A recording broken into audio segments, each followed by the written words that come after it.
Bismillahirrahmanirrahim. Assalamualaikum warahmatullahi wabarakatuh. Waalaikumsalam.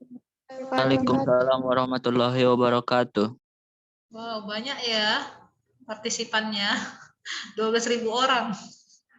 Oke, terima kasih bagi kalian yang telah bergabung di pembelajaran PKN kita pada pagi hari ini ya. Bersyukur kepada Allah Subhanahu wa taala, berkah rahmat dan hidayahnya kita masih diberikan nikmat kesehatan, kesempatan sehingga kita bisa kembali melakukan pembelajaran. Baik, pembelajaran kita ya untuk hari ini ya masuk ke bab yang baru ya, yaitu bab tentang pengaruh ilmu pengetahuan dan teknologi dalam Negara Kesatuan Republik Indonesia. Saya share dulu ya, Nak.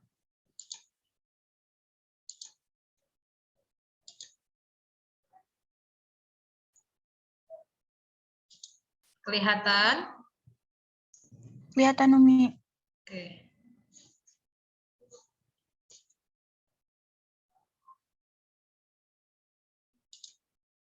Oke. Pengaruh positif negatif kemajuan ilmu pengetahuan dan teknologi terhadap Negara Kesatuan Republik Indonesia. Nah, berarti tentunya kalau berbicara tentang kemajuan iptek ya, kita bisa lihat ya nilai-nilai positif yang bisa kita dapatkan daripada kemajuan ilmu pengetahuan dan teknologi ini. Namun demikian, walaupun seperti itu ya, ada nilai positifnya, tapi tentu juga ada negatifnya. Nah, jadi iptek ini tergantung penggunaannya ya, seperti apa. Jika digunakan ke arah positif, dia akan menjadi bertambah mendukung kemajuan kita ya dalam segi apapun, bidang apapun. Tapi jika digunakan untuk hal-hal yang negatif, maka akan bisa berpengaruh buruk juga terhadap kita. Nah, apa itu ilmu pengetahuan dan teknologi? Jadi, iptek merupakan segala sesuatu yang berhubungan dengan teknologi, baik itu penemuan terbaru yang bersangkutan dengan teknologi maupun perkembangan di bidang teknologi itu sendiri. Jadi, ada penemuan terbaru di bidang yang lain ataupun penemuan yang baru di bidang teknologi itu sendiri. Nah, faktor-faktor yang mempengaruhi ya, ilmu pengetahuan dan teknologi di Indonesia. Apa saja? Yang pertama, faktor yang bisa mempengaruhi itu adalah sumber. Yang pertama, peran pemerintah. Jadi peran pemerintah di sini adalah pemerintah di sini harus bisa mendukung ya kemajuan iptek itu sendiri agar apa? Dia bisa memberikan dukungan yang terbaik untuk dalam segi pemerintahan. Segi pemerintahan itu dalam banyak bidangnya ya. Baik itu bidang misalnya perekonomian kah ya, apalagi bidang teknologi itu sendiri dan bidang militer ya. Jadi peran pemerintah sangat dibutuhkan dalam mendukung kemajuan iptek. Kemudian sumber daya manusia yang berkualitas ya. Jadi iptek jika tidak diiringi dengan perkembangan sumber daya manusianya juga yang berkualitas ya, maka itu tidak akan bisa berfungsi dengan baik. Maka sumber daya manusia juga harus bisa berkualitas. Artinya apa? Artinya bisa mendukung kemajuan iptek. Ya, bukan hanya sebagai penikmat dan penonton, tetapi juga bisa turut aktif dalam mengembangkan ilmu pengetahuan dan teknologi. Dengan begitu, kemajuan iptek di sebuah negara itu bisa terlihat dengan jelas. Kemudian pengaruh dari negara lain ya.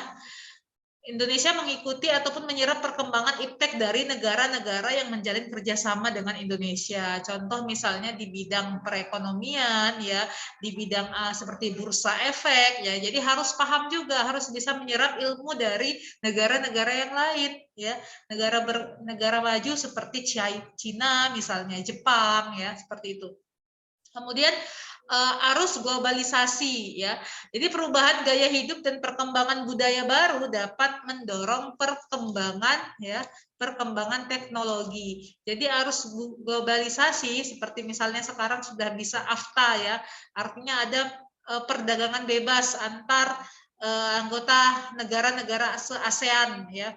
Nah, itu kan juga harus didukung dengan adanya teknologi, kecanggihan teknologi. Atau misalnya kita dalam segi bidang ekonomi ya, jualan sekarang sudah serba online. Nah, kalau dulu mungkin orang hanya bisa berdagang kalau dia punya modal dan punya lapak lah, kita bisa bilang tempat ya, karena nah sekarang orang ketika dia tidak punya modal pun ya dan tidak punya tempat pun dia tetap bisa berwirausaha, bisa berbisnis. Dari mana ya? Dari online itu sendiri ya, karena dia pinjam minta barang nanti dari orang lain ya kan.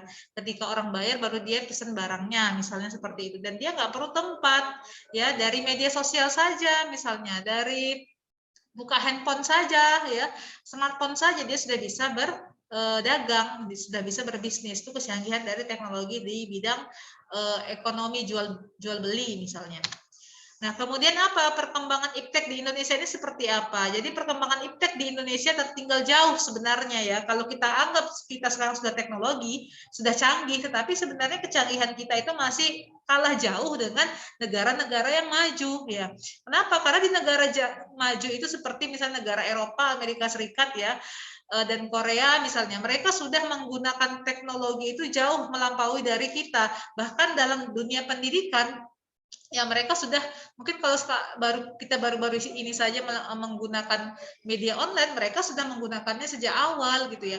Dan kalau di negara maju, nah kita lihat mereka tidak menggunakan papan tulis lagi sebagai media ini ya, tapi bahkan mereka pakai screen gitu. Artinya ketika diketik apa yang mau diketik langsung keluar gitu dia. Itu kecanggihan dari beberapa negara ya, di Irlandia. Seperti itu dia. Jadi sebenarnya masih tertinggal jauh dibandingkan dengan negara-negara maju yang kita ketahui. Nah, jadi lantas apa penyebabnya perkembangan iptek di Indonesia itu bisa tertinggal jauh ya? Apa faktor-faktornya yang menyebabkan itu terjadi? Yang pertama, jadi masih terbatasnya orang Indonesia yang mendapatkan pendidikan barat, terutama pendidikan tinggi ya. Jadi kita tercatat negara kita sebenarnya masih sedikit untuk pendidikan setara doktor ya, S3.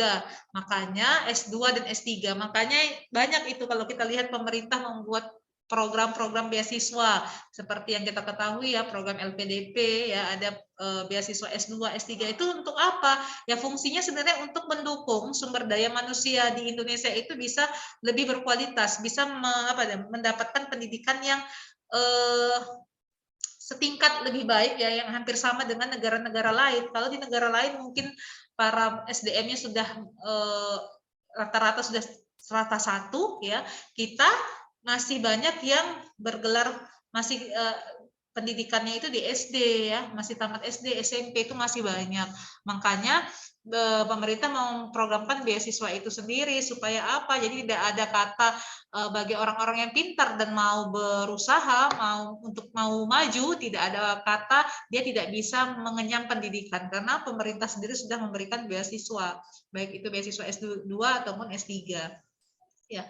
Yang kedua adalah kurangnya keinginan dari pemerintah maupun perusahaan swasta yang ada di Indonesia untuk melakukan ahli teknologi ya. Kita lihat ya banyak peneliti-peneliti kita itu biasanya ketika sudah tamat ya jurusan peneliti di LIPI misalnya, itu banyak kerjanya terkadang ke luar negeri ya. Kita lihat saja lah dari dulu ya, seperti Bapak B.J. Habibie ya, mereka terakuinya itu bukan di Indonesia tapi di luar gitu ya. Jadi banyak orang yang kadang sudah mendapatkan pendidikan tapi karena mungkin karyanya lebih dihargai di luar, mereka lebih memilih bekerja di luar. Jadi kurangnya keinginan ya, dukungan dari pemerintah sendiri ya untuk melakukan teknologi-teknologi terbaru di negara kita. Kemudian tidak adanya inovasi teknologi yang berarti di dalam masyarakat Indonesia itu sendiri. Jadi iptek di Indonesia ini mulai berkembang dengan adanya perguruan tinggi dan pusat-pusat penelitian. Kalau tidak ada pusat penelitian nggak bisa, karena bahkan kalau di Jawa baru-baru ini saja ada jurusan tentang teknologian ya, karena tentang apa? Kalau jurusan tentang robot itu belum ada ya. Itu adanya di luar, kalau di Indonesia belum ya, kita belum bisa produksi itu, walaupun ada beberapa mungkin yang, tapi bukan produksinya bukan dalam skala besar yang diimpor ke luar negeri ya, tapi masih digunakan di dalam negeri sendiri. Ya, ada memang yang membuat robot-robot, misalnya robot pencari barang, misalnya seperti itu. Tapi itu bukan dikonsumsi untuk hanya dikonsumsi sendiri, bukan untuk skala besar yang diproduksi besar sehingga bisa diimpor ke luar negeri, diekspor ke luar negeri. Tidak. Kemudian perkembangan ilmu pengetahuan dan teknologi di Indonesia berkembang pesat meskipun masih kalah ya dari negara-negara Eropa sebenarnya ya. Ya, khususnya seperti Cina, Jepang ya. Hal ini ditandai dengan kemajuan teknologi seperti komputer, ada di negara kita gadget ya. Alat-alat penunjang lainnya yang menggunakan teknologi komputerisasi yang berkembang pesat di pasaran Indonesia. Ya. Nah, sekarang kita masuk ke dalam dampak positif perkembangan iptek. Nah, kalau kita lihat dampak positifnya banyak ya, Nak? Banyak tidak? Banyak. Iya, banyak. Salah satunya apa kira-kira? Coba sebelum saya masuk ke dampak positifnya ini, saya buka. Salah satunya dampak. Misalnya Umi dalam dunia pendidikan, dulunya itu cuma belajar itu cuma di kelas, tapi sekarang udah bisa di mana aja dan kapan aja Umi, melalui online bisa gitu Umi. Iya, benar. Jadi kecanggihan teknologi itu sebenarnya nampak gitu ya, nyata gitu dampak positifnya ya. Dulu kita mungkin terpaku hanya nulis di papan tulis. Kalau nggak ada papan tulis nggak bisa belajar. Nah, tapi sekarang coba lihat karena kondisi juga ya, mungkin karena COVID ya seperti ini, kondisi yang memaksa seseorang itu bisa berubah ya, bisa dari satu tahap ke tahap yang lainnya kan gitu ya. Jadi kondisi kita yang seperti ini yang memaksa kita untuk bisa paham teknologi. Yang tadinya mungkin banyak yang nggak paham membuka Zoom itu seperti apa, jadi paham. Yang buat buat schedule ya, jadwal di Zoom seperti apa untuk ngajak orang partisipan itu. Nah, jadi tahu ya, karena jadi kondisi memang sebenarnya ya. Kemudian kita bisa tahu dunia luar dari searching ya, karena dari media sosial mungkin yang kita lihat. Kita nggak tahu tuh Turki gimana, negara Dubai seperti apa, misalnya apa-apa saja wisata yang ada di sana. Tapi dengan gadget ya, dengan teknologi itu tadi kita bisa searching ya, kita bisa tahu dunia luar. Nah, itulah dampak positif dari iptek ya. Ini dia seperti di bidang ekonomi, ada produktivitas dunia industri semakin meningkat ya. Kemudian pertumbuhan ekonomi akan semakin meningkat juga. Kalau sudah produktivitasnya meningkat, tentu pertumbuhan ekonomi negara kita ya, pemerintah tentu juga akan meningkat ya. Pekerja dapat menambah skill dan pengetahuan juga. Iya, kita kadang-kadang misalnya ada kendala nih, masalah cara misalnya mengoperasikan komputer, misalnya apalah yang mau kalian lihat pelajaran komputer ya.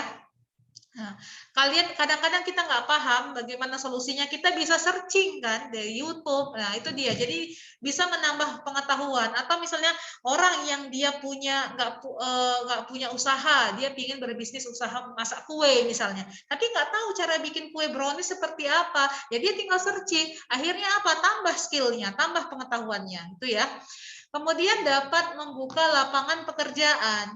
Ya, dari ketika sudah dia misalnya berproduksi lah, membuat bisnis kue tadi, ketika sudah banyak pelanggannya, tentu dia butuh misalnya, kita kaitkan saja, butuh misalnya pekerja ya kan. Nah, dia bisa membuka lapangan pekerjaan dari awalnya yang nggak tahu buat kue brownies, jadi tahu dan jadi banyak yang mengorder ya kan. Akhirnya jadi minta karyawan, akhirnya jadi membuka lapangan pekerjaan untuk orang lain. Jadi banyak sebenarnya dampak positifnya. Nah, untuk bidang politik meningkatkan hubungan diplomatik antara negara. Ya, semakin erat ya dari teknologi ini tadi. Kemudian memperluas dan meningkatkan kerjasama antar daerah dan kegiatan komunikasi untuk keperluan politik. Ya, jadi dengan adanya gadget, smartphone, WA, WhatsApp, ya, apalah itu semuanya yang kita ketahui, nah itu bisa meningkatkan komunikasi kita. Yang tadinya mungkin sekarang ya, karena kalau dulu kita mungkin bertelepon dengan keluarga kita nggak tahu wajahnya. Sekarang dengan adanya video call ya kan, jadi kita tahu melihat dia lagi ngapain itu, jadi seakan dekat ya kan. Nah, itu tadi kegiatan komunikasi untuk keperluan politik juga seperti itu ya, antara duta dengan konsul bisa saling, duta dengan pemerintah bisa saling komunikasi dari ini tadi media teknologi tadi.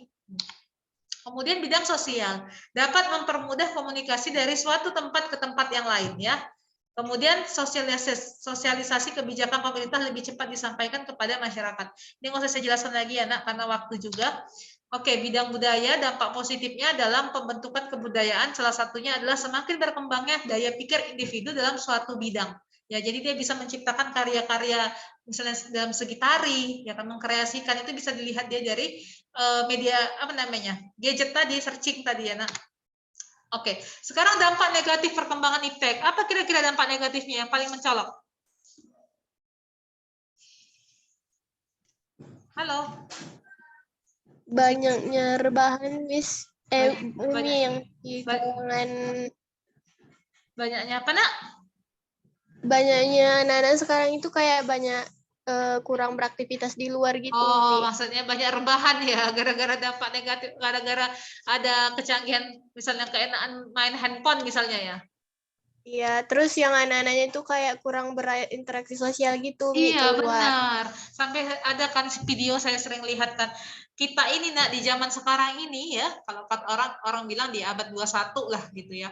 Sekarang ini jarang apalagi remaja-remaja kalau di keluarga saja misalnya keharmonisan itu berkurang. Kenapa? Karena nanti kumpul keluarga pun bukan yang ditanya bukan saling bertanya kabar, tetapi apa? Main handphone masing-masing, masing-masing tunduk merenung semuanya. Tunduk merenung karena apa? Ternyata main gadget, main handphone tuh dia. Jadi memang keharmonisan itu bisa hilang ya. Jadi di apa ya? Sosial lah sepertinya. Sosialnya turun itu karena pengaruh dari negatif dari iptek itu tadi juga. Kalau dulu kan kita nggak ada ya, mungkin mau buka-buka searching apa kita nggak tahu, TikTok-TikTokan kita nggak tahu. Di zaman saya kan seperti itu nggak ada, TikTok itu nggak ada, apalagi ya nak. Banyak yang nggak ada, video call WhatsApp itu tidak ada. Jadi ya sudah, main handphone kan seperlunya gitu ya. Handphone itu kan paling cuma ada kamera saja.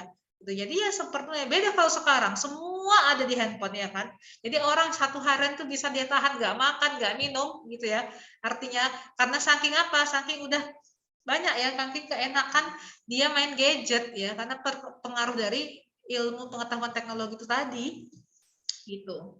Jadi itu pengaruhnya sangat sangat negatif bagi memang tergantung orangnya sebenarnya pengelolanya seperti apa. Nah, bidang ekonomi ya. Untuk bidang ekonomi, sifat konsumtif akan melahirkan generasi yang secara moral mengalami kemerosotan konsumtif dan boros. Iya benar. Dari teknologi yang tadinya kita mungkin nggak mau beli sesuatu, tapi searching nih buka, misalnya Shopee, aduh ada ini. Yang tadinya nggak penting jadinya belilah gitu kan. Jadi tingkat konsumtif masyarakat itu semakin tinggi ya untuk karena teknologi. Kemudian terjadinya pengangguran bagi tenaga kerja yang tidak memiliki kualifikasi yang sesuai dengan yang dibutuhkan. Ya sekarang kan gitu nah. Sekarang setidaknya dia kalau kita mau lamar kerja bisa Microsoft Word, Excel ya kan seperti itu dia. Kalau tidak bisa biasanya akan tersingkir sendiri gitu ya. Karena memang perkembangannya sekarang seperti itu gitu. Kemudian bidang politik, negara tidak lagi dianggap sebagai pemegang kunci dalam proses pembangunan. Timbulnya fanatisme ya rasial, etnis dan agama dalam forum organisasi ya. Karena apa? Karena pengetahuan tadi yang kita dapatkan. Timbulnya unjuk rasa yang terkadang mengabaikan kepentingan umum ya. Kalau untuk bidang sosial ini dia dapat membuat seseorang menjadi individualis ya kan tadi yang maunya rebahan aja jadi malas bertegur sapa gitu ya, membuat peluang masuknya hal-hal berbau pornografi. Nah, itu yang paling mencolok. Nah, jadi sebenarnya selain narkoba yang sangat bisa merusak pikiran orang itu adalah pornografi. Orang bisa akses apa saja di sekarang di smartphone-nya ya kan di gadgetnya kan dan orang lain nggak tahu gitu. Nah, kalau dulu mungkin kita harus ke rental dulu ya bahasanya gitu ya nak bahasa ininya. Nah, kalau sekarang karena sudah punya masing-masing ya orang mau ini gitu terserah gitu mau kapanpun dia akses. Nah itu sangat biasanya pornografi itu benar-benar sangat memutus syaraf otak sehingga orang yang betul-betul tidak apa ya malas segala-galanya itu sangat berpengaruh negatif sekali. Terjadinya kemerosotan moral di kalangan masyarakat. Nah itu dia. Nah, untuk bidang sosial, penyalahgunaan media teknologi sebagai sarana pencarian hal-hal yang tidak ada hubungannya dengan ilmu pengetahuan. Nah, sekarang seperti misalnya kalau teknologi ya, di bidang teknologi, nah ada seperti cybercrime, ya kan. Apalagi banyak penculikan, kasus-kasus kriminalitas terjadi karena apa? karena terjadi di dunia maya, karena teknologi itu tadi, ya banyak orang yang menyamar, pura-pura misalnya juga membuka usaha, peluang usaha, tahu-taunya tidak, misalnya kan udah transfer sekian, tahu-taunya barang tidak datang, seperti itu dia. Jadi sangat membuka peluang-peluang kriminalitas, tindakan kriminalitas ya dari teknologi ini sendiri. Jadi intinya ya, inti dari pembelajaran kita, teknologi ini sama seperti globalisasi, dia tidak bisa kita bendung karena dia bagian dari proses pembangunan bangsa, ya pembangunan negara. Jadi artinya hanya kita sendirilah nak yang bisa meredamnya, mau ke arah positif atau negatif itu tergantung pengelolanya, tergantung kita dari masing-masing. Makanya salah satunya ada apa? Imtak, tingkatkan iman dan takwa. Hanya itu yang bisa membendung ya, artinya sebagai filter ya pengaruh dari positif negatif daripada iptek ini tadi. Oke, sampai sini ada yang mau tanyakan gitu nak materi kita hari ini pagi ini? Ada yang mau tanyakan? Saya Umi. Silahkan. Pengaruh Siapa nak iptek namanya ini nak? Nggak nampak saya di sini wajahnya. Tunggu ya. Anissa Pratiwi Umi. Siapa? Anissa Pratiwi. Oh Anissa, ya silahkan Anissa. Tentang ini kan pengaruh iptek ini termasuk modernisasi kan Umi. Nah, Ya. perbedaan modernisasi dengan westernisasi itu apa Umi? Dalam segi Iya, oke.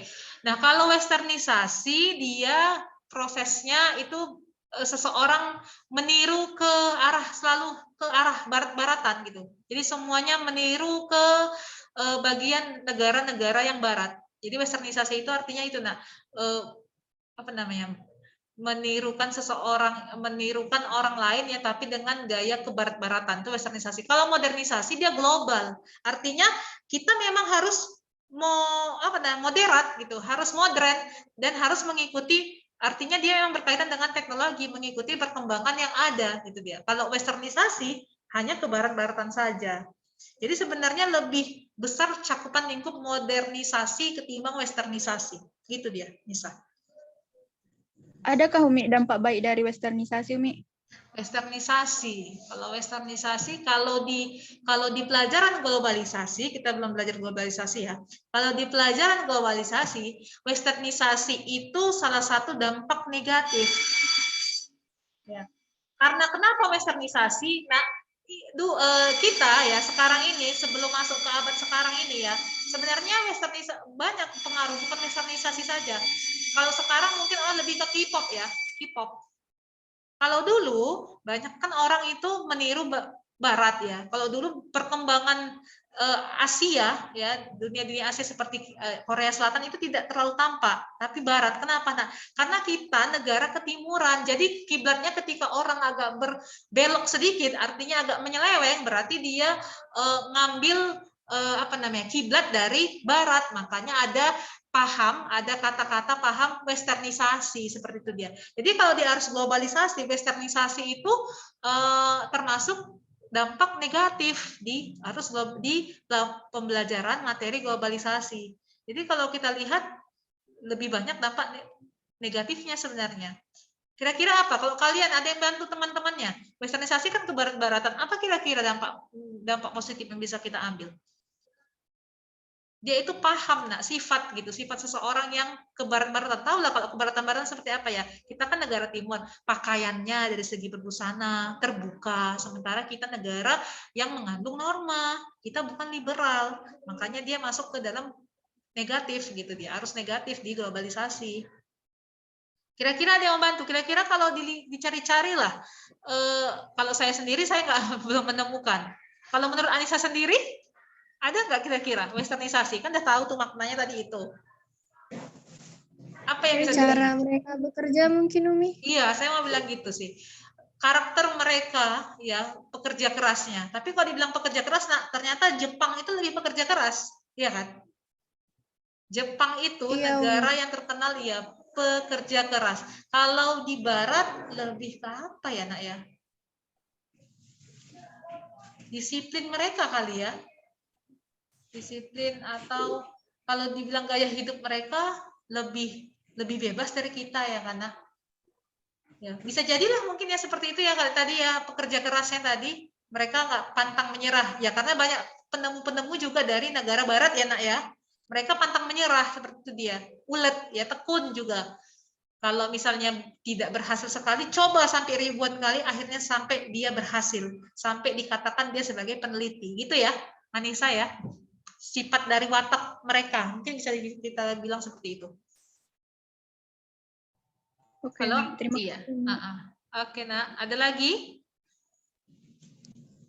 Umi, saya Umi, tapi saya ragu Umi sama pertanyaannya Umi. Kenapa? Silahkan. Siapa ini? Seperti saya kenal suaranya. Siapa, nak? Monika Umi. Oh ya, Monika. Kenapa ragu, Monika? Tanyakan saja. Kalau bisa saya jawab. Kalau tidak bisa ya saya nggak jawab. Apa, nak? Tentang iptek Umi. Iya. Itu ada undang-undangnya nggak Umi? Oh, undang-undang tentang ilmu pengetahuan teknologi. Iya Umi. Atau tentang kayak modernisasi sekarang Umi? Kalau undang-undang ITE ada, nah, undang-undang ITE. ITE kan bagian dari ilmu pengetahuan teknologi kan, tapi undang-undang khusus tentang yang menyatakan teknologi tidak ada. Undang-undang ITE kan ada. Dia termasuk ke dalam informasi dan transaksi elektronik gitu ya. Kalau di amandemen kita dia Undang-Undang Nomor 19 tahun 2016. Ya, Undang-Undang ITE. Tapi kalau Undang-Undang Teknologi saya belum temukan. Sebentar, saya juga kurang paham nih. Gak apa-apa ya, saya cari ya. Iya Umi. Karena kan biasanya kalau di Undang-Undang Dasar kita yang umum, yang besar, Undang-Undang Dasar, dia tidak mencakup tentang teknologi. Tapi di Undang-Undang kita kan setelah Undang-Undang Dasar kan ada undang-undang khusus yang mengatur seperti Undang-Undang Kewarganegaraan, undang-undang yang lain lah.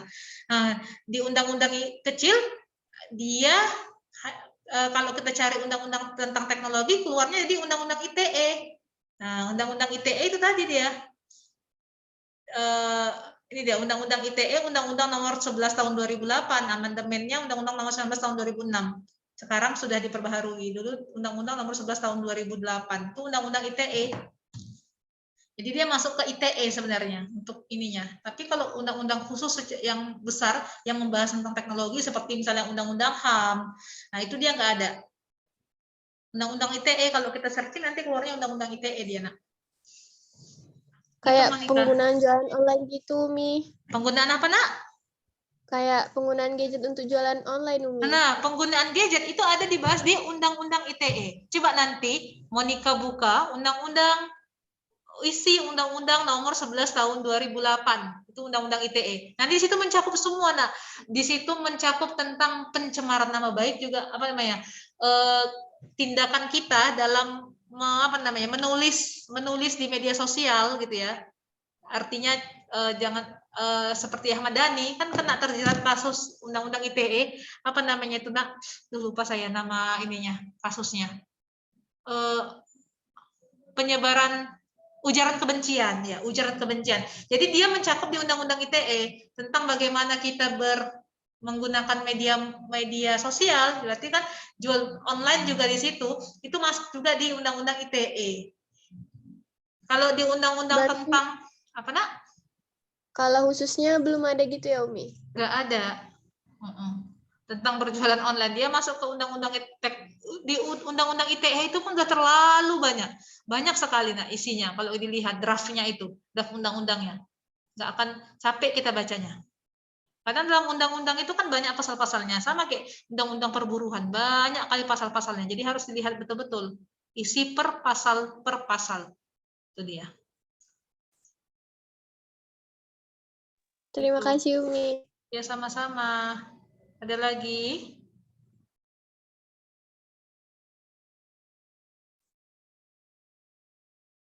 Kalau dia ini yang mengatur nanti kan jatuhnya kalau misalnya jual beli perdagangan gitu kan, dia jatuh juga masuk ke dalam undang-undang perdagangan. Undang-undang perdagangan, Undang-Undang nomor 7 tahun 2014 tentang perdagangan. Jadi dia mengatur di situ juga. Jadi baik yang offline maupun online dia diatur di Undang-Undang perdagangan juga. Nah, nanti bisa dilihat. Saya juga baru tahu ini, baru saya cari, ternyata dia masuk ke dalam Undang-Undang perdagangan yang tadi Monika tanyakan ya, Undang-Undang tentang berjualan online. Undang-Undang nomor 7 tahun 2014 Monika tentang perdagangan. Nanti di situ diatur dari offline dan online-nya seperti apa. Jadi harus tahu juga kita aturan kan mungkin ya aturan untuk berdagang di dunia maya. Itu Monika. Kalau boleh tahu sedikit Umi, kan kalau misalnya offline itu kalau kita jualan harus ada suratnya kan Umi? Surat izin ya. Surat. Ya, kalau misalnya di online itu harus juga nggak Umi? Kalau misalnya kita jualan kayak di Shopee atau Lazada gitu Umi? Kalau itu saya kurang tahu, nah saya nggak baca isi undang-undangnya. Tapi setahu saya ya, nggak tahu. Setahu saya yang istilahnya yang sudah ada teman saya pakai bukan online di Facebook ya. Nah kalau online Facebook kan istilahnya bisa jadi dia itu hanya jualan biasa tapi nggak tahu kita masalah kelegalitasannya gitu ya. Kalau yang sudah punya website resmi dan masuk ke link Shopee teman saya ada itu nggak ada ini dia nggak ada surat-surat izin ya gitu. Kalau dia bisa, yang penting dia bisa menggunakan teknologi itu tadi. Buka akun, misalnya emailnya lengkap, nah itu dia bisa.